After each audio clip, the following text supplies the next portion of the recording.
첫 번 부활을 경험했던 사람들 가운데 좀 신기해 보이는 그룹들이 있습니다. 당시에는 예수를 믿는 것을 공공연하게 내놓고 신앙을 고백한다거나 회집을 할 수는 없었기 때문에 그들은 박해를 피해서 피해 다니고 도망을 다니기도 했습니다. 가장 대표적으로 또 가장 많은 그룹들이 도망갔던 곳이 현재도 터키 유적지로 남아있는 카타콤이라고 하는 지하 공동묘지입니다. 그래서 몇십 미터 아래로 미로 같은 길에 학교도 짓고 우물도 파고 교회도 만들고 그곳에서 그들은 생활을 했는데 무려 250년 동안 생활을 했습니다. 그래서 혹자는 바깥에 나와서 눈이 먼 햇빛 때문에 눈이 멀었다는 그런 기록도 전해집니다. 이 오랜 기간 동안 그들이 그 안에 생존했을 뿐만 아니라 신앙을 지켰으며 또 그들이 전혀 위축되지 않은 채 살 수 있었던 가장 큰 요인이 무엇일까? 학자들은 그들의 인사에서 찾았습니다. 그들은 만날 때마다 인사를 이렇게 합니다. Christ has risen. 주님이 사셨습니다. Christ has risen indeed. 주님께서 다시 사셨습니다. 주님이 다시 사셨다는 이 부활에 대한 믿음과 신앙이 그들을 그렇게 강하게 했습니다. 그들은 부활을 누렸습니다. 어두컴컴한 지하 공동묘지를 교회 본산지로 바꿨습니다. 이 부활 신앙은 이렇게 강력한 겁니다. 이 강력한 부활의 생명이 여러분들의 신앙 가운데서 받아들여지고 신뢰가 되고 또 그의 신앙을 부활에 대한 신앙을 카타콤에 있는 신자들처럼 누리게 되는 그런 삶이 오늘 이 예배 가운데서 이루어지고 시작되게 되기를 주 이름으로 간절히 축복합니다. 여러분들 마틴 루터 킹 목사님 아시죠? 킹 목사님 하면 가장 유명한 연설 뭐가 생각나나요? I have a dream. 나에게는 꿈이 있습니다. 우리가 익숙한 토막은 교과서에서 나와 있고 여러분들 다 잘 아시지만 사람들이 잘 주목하지 않는 한 토막을 잠깐 소개하려고 합니다. 이것이 희망이며 이 믿음을 품고 나는 남부로 돌아갑니다. 이 믿음으로 우리는 절망의 산에서 희망의 도를 떠낼 수 있습니다. 나에게는 꿈이 있습니다. 더 많은 분량이 이 감동적으로 이어지는데 시간 관계상 이 부분만 여러분들에게 읽어드렸습니다. 이게 희망이며 이 믿음을 품고 나는 여전히 혹독한 인종차별과 죽음이 나를 기다리고 있을지도 모르는 남부로 나는 내려갑니다. 워싱턴 DC에 30만 명이 모여있는 사람들 앞에서 연설했던 I have a dream의 한 토막입니다. 절망의 산에서 끝이 보이지 않는 흑인들이 처했던 그 절망입니다. 절망의 큰 산에서 작은 희망의 돌을 떠낸다고 킹 목사님께서 표현했죠. 그게 어떤 의미일까? 근데 이 은유는 킹 목사님이 사용했던 이 은유는 다니엘서 2장 34절 35절에서 따온 말씀입니다. 거기에 보면은 이렇게 기록되어 있습니다. 손대지 아니한 돌이 산에서 나와서 손대지 아니한 돌이 산에서 나와서 킹 목사님은 후에 이 성경의 다니엘서에 나와 있는 이 문구를 이 은유를 I have a dream에 연설을 하게 된 가장 결정적인 모티베이션 동기부여로 삼게 되었다고 이야기를 합니다. 손대지 아니한 돌이 절망의 산에서 나와서 35절에 보면 세상 왕국들을 전부 다 무너뜨리고 그리고 결국 그 작은 돌이 태산을 이루게 된다라고 하는 다니엘의 비전을 담고 있죠. 태산을 이루는 희망, 그 희망을 절망의 산에서 따낸 작은 돌, 희망의 돌에서 따왔다라고 그는 연설했습니다. 그리고 많은 사람들을 움직였고 실제 그 희망을 가지고 희망의 삶을 살았습니다. 이런 희망이 오늘날 여러분들에게는 여전히 유효합니까? 어떤 희망과 기대를 가지고 살아가십니까?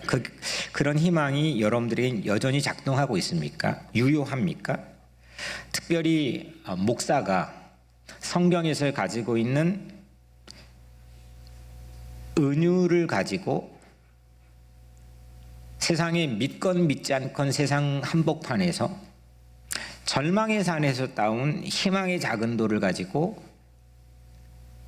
그 희망을 이야기하고 꿈을 꾸는 게 오늘 우리의 어떤 신앙인의 삶에서도 여전히 유효한 겁니까? 신앙의 가치는 여전히 필요한 겁니까? 교회는 여전히 필요한 겁니까? 지난 200년 동안 18세기, 19세기, 18세기 후반부터 19세기, 20세기, 지금 21세기 초반까지 과학기술의 진보가 모든 상황을 통제할 수 있다. 그래서 인류는 점점점 좌충우돌하는 것처럼 보이지만 발전하고 진보하게 돼 있다. 역사는 진보한다. 자신했습니다. 그리고 그 희망을 끊임없이 이야기했습니다. 40년 동안은 두 번의 큰 전쟁과 스페인 독감의 팬데믹과 대공황이라는 3대 악재 속에서도 희망은 꺾이지 않고 여전히 그 희망을 세상에 이야기하는 게 유효하다고 세상 그렇게 우리 보여줬고 보이는 것처럼 살았습니다. 이거는 계몽주의라는 시대 사조의 가장 큰 영향 때문입니다. 그런데 우리는 얼마 전 팬데믹의 벽에 부딪혔습니다. 모든 인류가 팬데믹의 벽에 부딪혔습니다. 자신했던 의학기술의 진보는 무력해져 버렸고 또 인류 역사를 진보하게 만들어준 가장 큰 요인이라고 했던 과학기술의 진보, 그중에 항공교통의 발달은 바이러스를 확산시킨 주범처럼 여겨졌습니다. 그리고 우리 손에 들려진 셀폰을 비롯한 SNS의 통신은 사람들의 불안을 가중시키고 사람들을 좌와 우로 이념적 대립과 갈등을 더욱더 심화시키는 주범적인 역할을 했습니다. 그 팬데믹이란 한복판 안에서. 이런 상황에서 희망은 여전히 유효한 겁니까? 여러분들이 희망을 가지고 있습니까?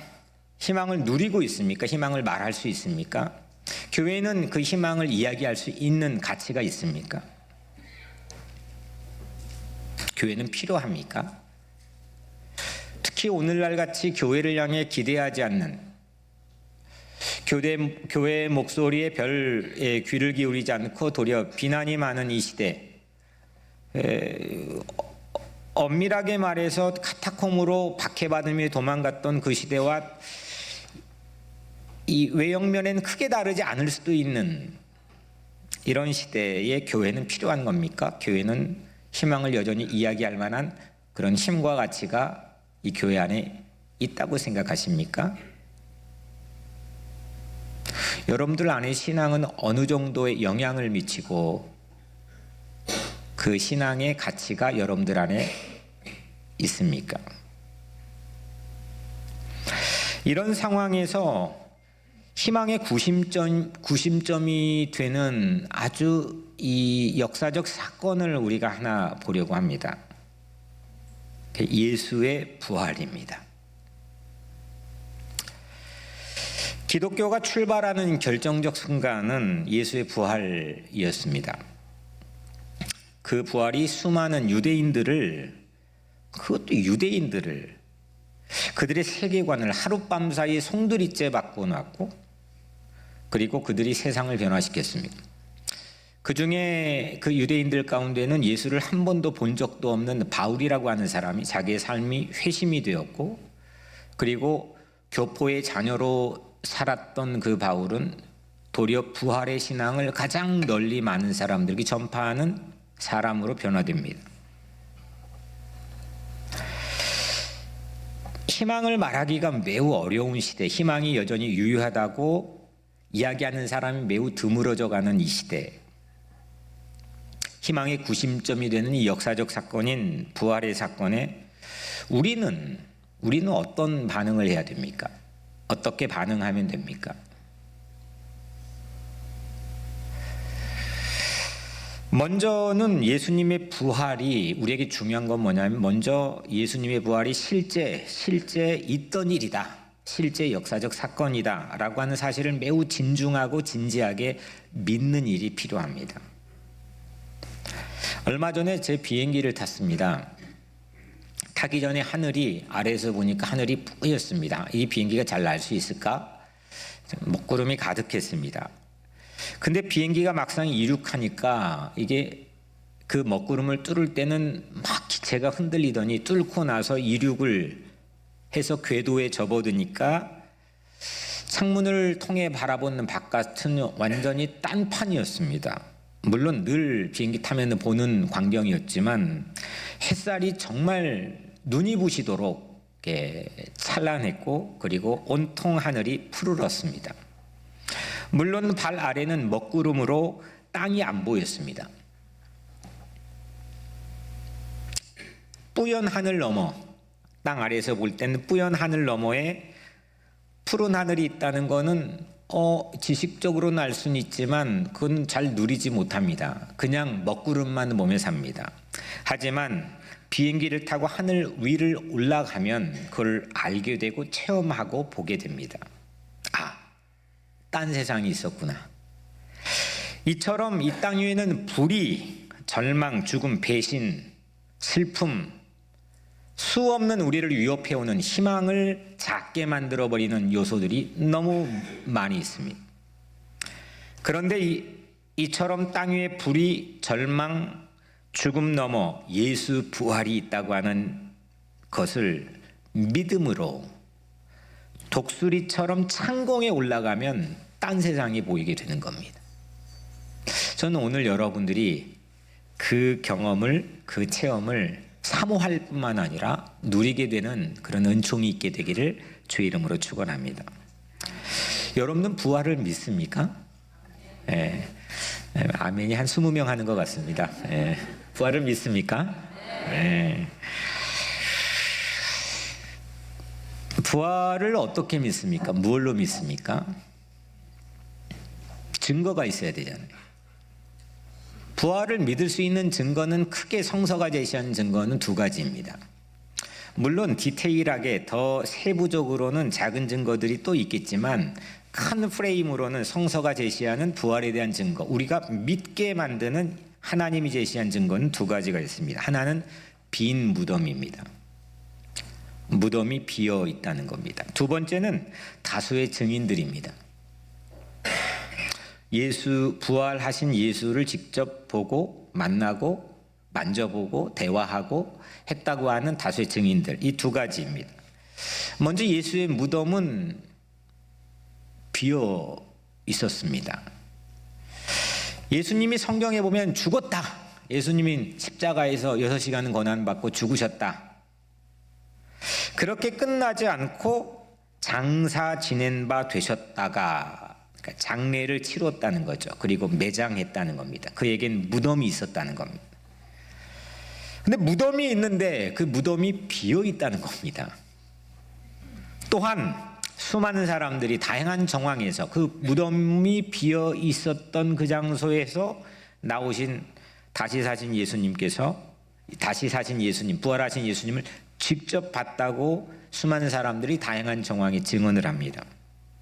부활하신 예수님은 다양한 정황에서 나타나셨습니다. 유대에서도, 남부지방의 유대에서, 북부지방의 갈릴리에서도, 도시에서도, 시골에서도, 실내에서도, 실외에서도, 아침에도 저녁에도, 산 위에서도, 호숫가에서도, 개인 한 사람에게도, 또 500명이 일시에 모여있는 단체에게도 나타났습니다. 대화까지 직접 세부적으로 나눈 근접대면도 적지 않았고 부활하신 예수님은 직접 나타났습니다. 그래서 그걸 본 증인들이 우리가 그 부활 예수를 믿게 되는 중요한 증거가 됩니다. 이 목격자 진술을 반박하는 사람들도 있죠. 그 이후에 이게 가공된 꾸며낸 얘기다라고 하는 사람들도 있지만 바울이 밝힌 것처럼 바울이 이렇게 말했어요. 아직 대다수의 목격자, 그 부활하신 예수를 보는 목격자가 아직 살아 있어서 누구나 그 증인들을 쉽게 찾아갈 수 있다라고 바울은 말했습니다. 그러니까 지금 가서 만나도 된다는 겁니다. 당시에 그렇게 바울은 말했습니다. 이렇게 부활의 증거는 두 가지, 빈 무덤과 증인들입니다. 만약에 이 증거를 신뢰할 수 없다 해서 부활을 빼버리고 배제한 채 그냥 기독교 신앙을 우리가 받아들이게 된다면 우리는 엄청난 도전에 직면합니다. 우리가 풀어야 될 엄청난 이 숙제가 생깁니다. 그게 뭐냐면 부활을 대체할 수 있는 역사적 사건인 대안을 찾아내야 됩니다. 그걸 제시할 수 있어야 됩니다. 왜냐하면 부활을 목격한 증인들로 생겨난 증인 공동체인 이 교회를 대체할 수 있는 역사적 대안, 이 역사적 대안을 찾아 제시해야 되는데 지난 2000년 동안 부활을 회의적으로 본 사람들은 무수히 많았지만 그 대안을 제시한 사람은 단 한 사람도 없었습니다. 이게 지금 부활을 봤다는 사람들, 그 봤다는 사람들의 증언을 또 믿고 그 기록을 보고 읽고 믿고 해온 이 공동체인 교회를 대체할 만한 이 교회가 어떻게 생겨나냐 이겁니다. 뭔가 역사적 사건을 제시해야 되는데 그를 대체할 만한 대안적인 역사적 사건을 제시한 사례는 단 하나도 없었습니다. 부활신앙으로 교회가 폭발적으로 성장했고 그 억압받고 박해받고 어려운 그 약자들의 공동체인 그들이 폭발적으로 늘어갔는데 부활이 허구라면, 부활이 가짜라면 이거 어떻게 설명하겠습니까? 무덤이 비워져 있지 않았다면, 목격할 증인의 진술이 전부 거짓말이고 허구라면 제자들의 삶과 세계관이 달라지고 그들이 뛰쳐나와 전혀 다른 딴판의 사람이 되고 그들이 서 있는 것에 교회가 확산되는 것을 어떤 다른 역사적 사건으로 제시하고 설명할 수 있겠습니까? 예수님이 저는 그래서 다시 사신 것을 확실히 믿습니다. 이 역사적 사건을 믿는 일이 왜 중요하냐면 제가 학부 때에 종교학 수업을 들었던 적이 있는데 다른 여타의 종교와 다른 이 기독교의 유일한 한 가지의 차이점은 어떤 새로운 삶의 스타일을 살게 될 거라고 이 기독교는 시작하지 않고 우리를 위해 어떤 역사적 사건이 있으니 너희들은 믿어라 라고 시작했다는 겁니다. 하나님께서 만들어주셨다고 하는 그 사건에 대한 우리의 태도와 자세입니다.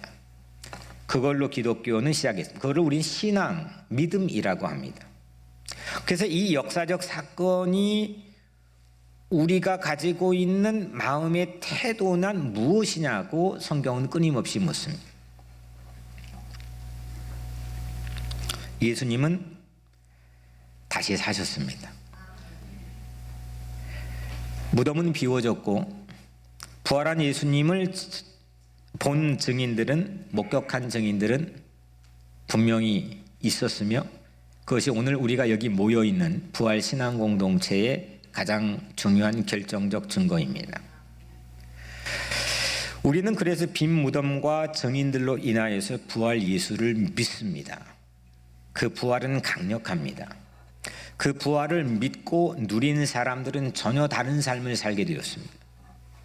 그 믿음으로 마틴 루터 킹 목사님의 고백에 의하면 그 절망의 산에서 작은 희망의 돌을 떠내는 것을 가지고 세상 왕국들을 무너뜨리는 희망을 설파할 수 있는 가장 근본적인 밑바탕은 자신은 부활신앙이었다고 고백했습니다.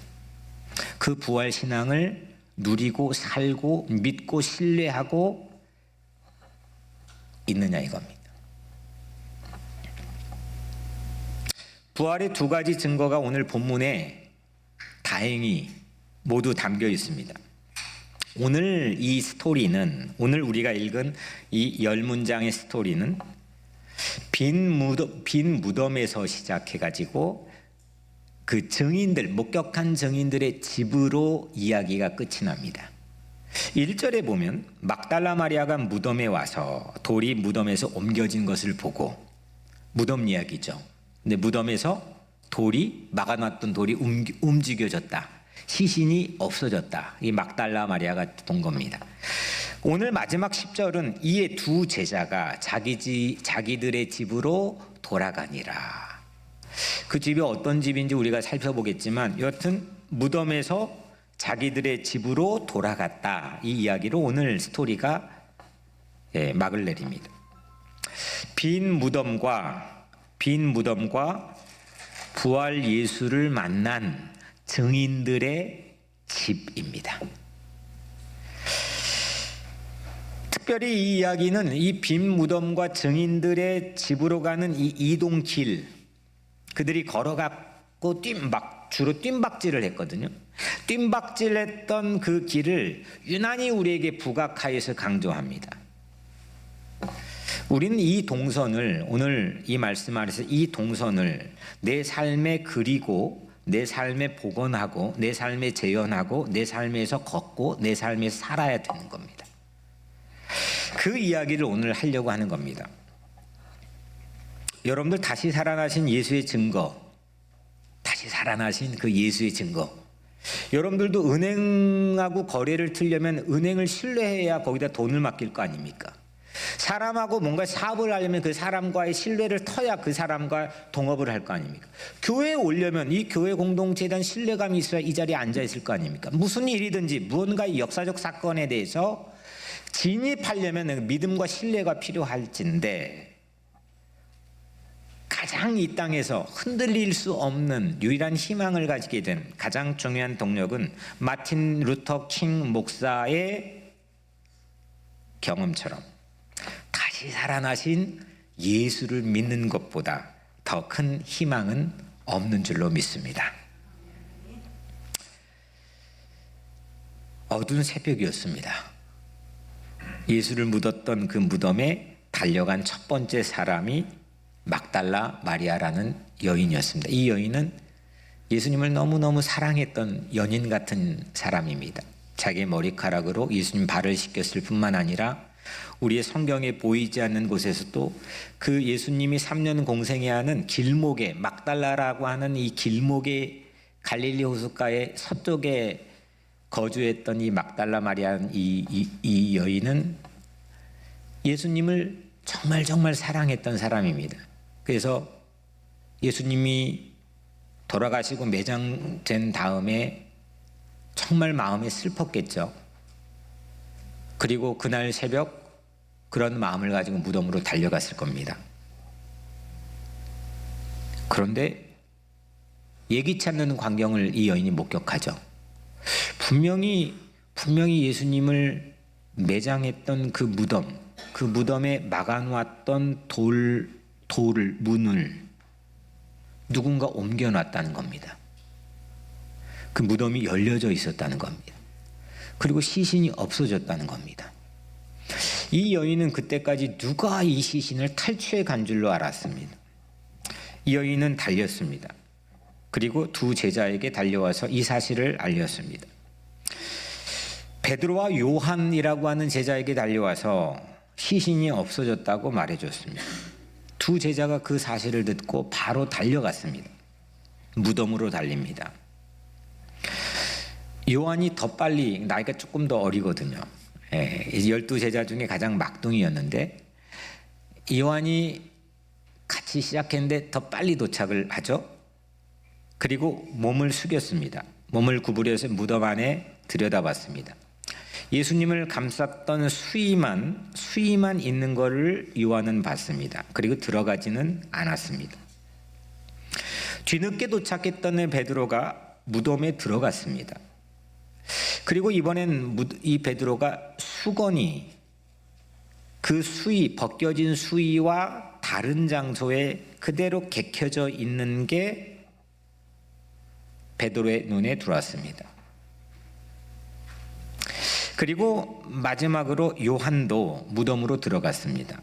그리고 이 증거를 본 후에 무덤이 빈 것을 믿게 되었다 했습니다. 그러니까 이때까지는 예수님이 다시 살아난 것을 믿은 게 아니죠. 무덤이 비었다 라고 하는 막달라 마리아의 말을 믿은 겁니다. 10절, 이에 두 제자가 자기들의 집으로 돌아가니라. 이 상태로 집으로 갔습니다. 막달라 마리아는 돌이 옮겨진 것을 봤고, 그리고 요한은 무덤에 수의만, 예수님을 감쌌던 수의만 있는 것을 봤고, 베드로는 수건까지 따로 수의와 다른 장소에 개켜진 것을 봤습니다. 그러니까 비어있는 무덤을 이 세 사람이 봤습니다. 그렇다고 해서 아직 증인은 되지 못했습니다. 예수님이 다시 살아났다고 하는 사실 자체를 믿은 건 아닙니다. 그런 채로 집으로 돌아갔습니다. 집에서 어떤 일이 일어났습니까? 바로 그 집에서 어떤 일이 일어났습니까? 오늘 우리가 읽진 않았지만 바로 뒤이어 나오는 이야기는 같은 날 밤 저녁이었습니다. 그 집은 두려움으로 꽉 찼습니다. 그들이 사랑했던 예수의 시신이 없어졌기 때문입니다. 그런데 시신이 없어져서 당혹한 제자들과 마찬가지로 그들뿐만 아니라 당국도, 예루살렘의 수도 한복판에 있는 이 당국도, 예수를 죽였던 장본인인 당국도 불안하기는 마찬가지였습니다. 왜냐하면 예수의 시신을 가지고 또 어떤 유혈폭동과 밀란이 일어날지도 모른다는 두려움이 있었기 때문입니다. 그래서 처형 날짜도 골라서 6월절에 잡았던 겁니다. 그래서 이 당국자들은 관련자들, 예수의 시신과 관련 있는 모든 사람들에게 검거령을 내렸습니다. 그래서 제자들은 두려웠습니다. 두려움이 그 집에 꽉 찼습니다. 혹시 이 안에 적들과 내통하는 사람이 가룟 유다처럼 있을지도 모른다는 그런 불신이 두려움을 더 팽창시켰을지도 모릅니다. 우리도 집에도 그럴 수도 있고, 우리가 직장 생활을 하면서, 아니면 이 교회 안에도 그럴 수도 있습니다. 우리의 마음속에도 그런 불안과 두려움은 늘 공존합니다. 그래서 제자들은 그 집에 나오지 않았습니다. 그 집에 숨었습니다. 그 불안의 가장 결정적 증거는 모든 이 집의 출입문들을 다 잠궜습니다. 구멍은 다 잠궜습니다. 그만큼 불안했습니다. 그 잠근 집에 어떤 일이 일어났습니까? 부활하신 예수님께서 신비한 몸으로 문을 잠궜는데 그냥 들어오셨습니다. 부활하신 몸이죠. 그리고 제자들이 모여있는 한가운데 서셨습니다.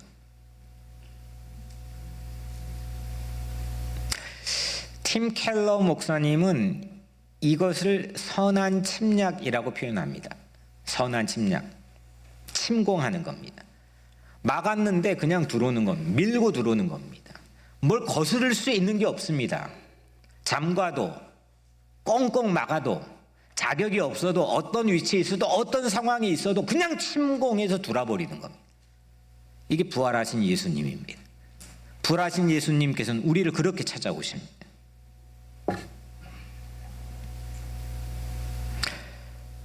부활하신 예수님은 그 집안에 두려움에 쌓여있는 제자들 한복판에 한가운데 서서 이렇게 인사했습니다. Peace be with you. 평화가 있기를 바랍니다. 그 두려움을 일시 평화로 바꿔주셨습니다. 그리고 손에 못자국 난 구멍과 옆구리에 창자국이 난 구멍을 보여주었습니다. 제자들은 그걸 보고 기뻐했습니다. 이렇게 그 집은 부활 예수를 만난 첫 번째 증인들의 집이 되었습니다. 빈 무덤을 봤는데 그곳에선 예수의 시신이 없어졌다고 하는 사실만 가졌죠. 실제로 빈 무덤만 우리에게 증거가 된다면 누구든지 그렇게 얘기할 수가 있습니다. 그런데 그것뿐만 아니라 오늘 제자들은 이 집에서 부활하신 예수님을 만났습니다. 대화를 나눴습니다. 그리고 그 구멍을 확인했습니다. 눈으로 봤습니다. 그리고 나서 8일이 지났습니다. 부활하신 예수님이 다시 그 집에 나타나셨죠. 그리고 이번엔 의심이 많던 누구요? 도마에게 나타났습니다. 이번엔 보여준 것을 넘어서서 야, 못자국 난 이 구멍에 손을 넣어보라고 했습니다. 그리고 창자국 난 구멍에, 아니죠, 이게 못자국이죠. 이게 창자국이고, 이거 거꾸로 제가 말했습니다. 못자국 난 구멍과 창자국 난 구멍에 손을 넣어봐 만져보라고 했습니다. 도마도 그제서야 부활 예수를 만났습니다. 만졌고 대화를 나누었고 받고 목격했고, 그래서 성경은 부활 예수를 믿었다. 도마도 믿었다. 이렇게 했습니다. 그 집이 어떤 집이 되었습니까? 부활 예수를 첫 번째로 만난 곳이 되었습니다.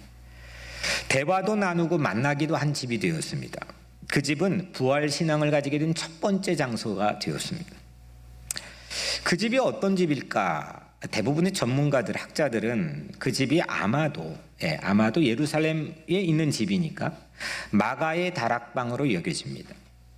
얼마 후에 그 마가의 다락방에서는 50일이 지난 다음에 오순절 성령이 임했습니다. 그리고 그들이 새로운 언어를 말하기 시작했고, 그리고 지구상 첫 번째 교회인 우리가 부르는 예루살렘 교회가 시작된 장소의 집이 되었습니다.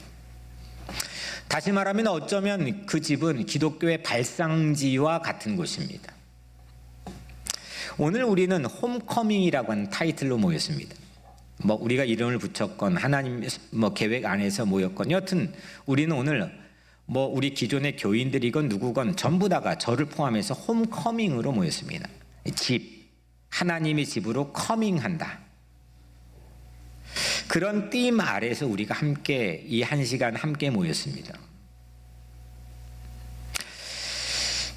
이게 우연인 것 같고, 아니면은 나를 초대해 준 지인의 초대 응하는 나의 선택인 것 같지만, 오늘 우리가 여기 함께 모여 있는 이것은 뭐랄까요? 일종의 선한 침략, 하나님의 인도하심, 마가의 다락방에 있는 그 집, 부활의 증인, 부활 예수를 처음 본 그 집에 모여 있는 그 사람들처럼, 그 제자들처럼 오늘 이 집으로 우리가 함께 모이게 된 것은 일종의 하나님의 인도하심이라고 저는 확신합니다. 그래서 오늘 여러분들의 삶에는 그 무엇보다도, 오늘 여러 가지 스케줄도 있고 또 우리 교회 안에서 함께 만찬도 교제도 나누겠지만, 여러분들이 꼭 기억해야 될 한 가지, 사모해야 될 사실은 부활하신 예수를 만난 증인들의 집이 내 마음에 마련이 되고, 그리고 그 부활 신앙을 통해서 내가 전혀 다른 삶을 살게 되는 시작이 오늘 우리의 삶 가운데 있게 되기를 주의 이름으로 축원합니다. 오늘 말씀의 타이틀이 빈 무덤에서 집으로. 이게 절기설교는 목사에게는 참 어려운 거거든. 같은 늘 주어지는 본문 가지고 해마다 전혀 다른 메시지를 선포해야 되기 때문에, 오늘 저는 이 본문에서 묵상하며 처음 이 사실을 묵상하게 되었습니다. 빈 무덤과 이 집, 증인들의 집이라고 하는 이 두 가지 증거, 이 사이의 이 길은 권능의 동선입니다. 부활을 입게 되는 새로운 권능, 파워의 길, 동선입니다. 모든 절망과 슬픔을 다 이기고 새로운 사람으로 변화된 가장 강력한, 세상에 줄 수 없는 증거, 두 가지 빈 무덤과 이 집 사이에서 놓여지고 그들이 입게 됩니다.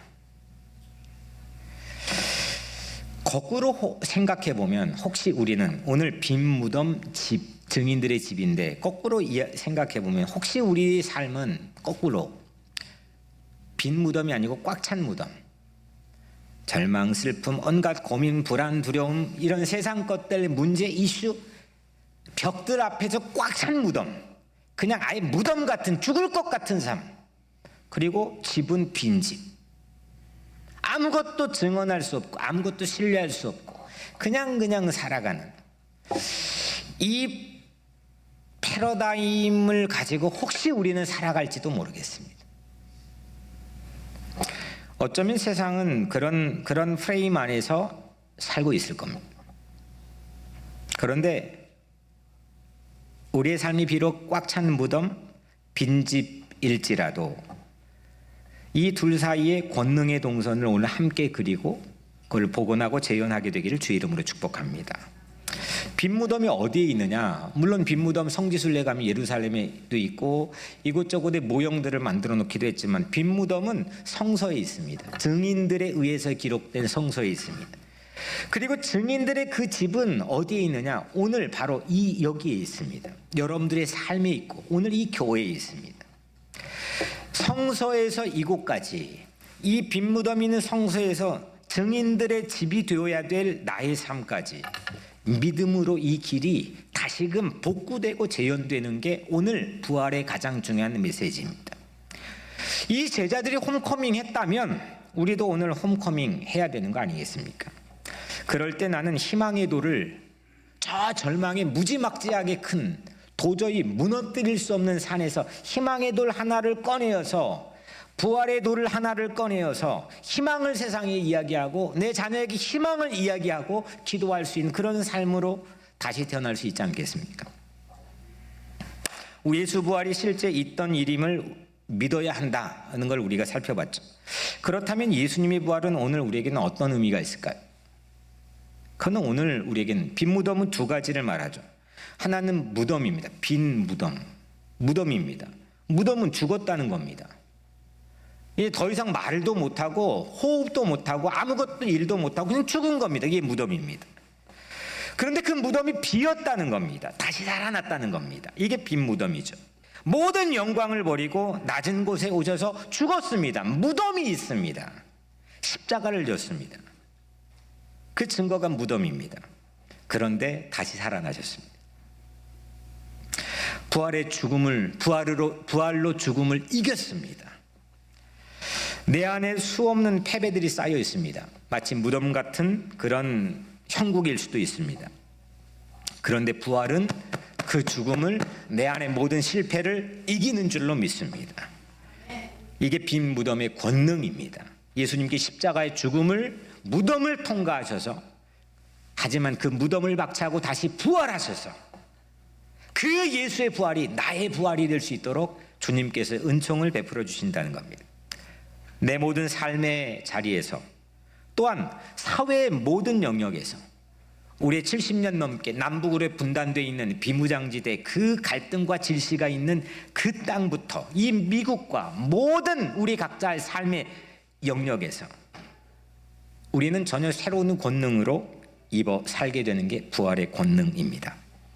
킹 목사님도 절망의 산에서 희망의 돌을 떠낼 수 있다는 연설은 바로 그 부활의 권능을 믿었기 때문입니다. 갇히지 않습니다. 갇히려고 해도 권세로 누르려고 해도 거기에 옴짝달싹 못하게 하려고 해도 갇히지 않습니다. 이게 부활의 권능입니다. 증인들의 집은 부활하신 예수님이 찾아와 주신 은혜의 집이었습니다. 여러분들 희망의 대상이 나 자신에서 부활하신 예수님으로 바뀌어지는 집이 바로 그 집이죠.